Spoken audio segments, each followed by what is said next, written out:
So had to rebuild everything. Got some plants up here. Those are actually peppers that I pinched off the tops and trying to repropagate them. Water hyacinth. Have a heater in there. It's been getting pretty cold, so heck yeah.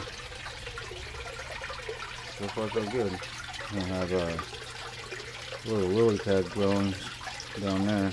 Just got to keep the water temperature up because at night it's getting pretty low. Got a UV filter over there, and then this here is my biological filter. I have to clean it all out here soon. Still got all my moss.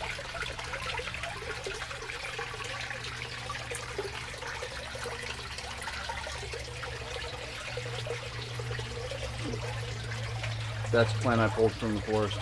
Same with that one. Thanks for watching, guys.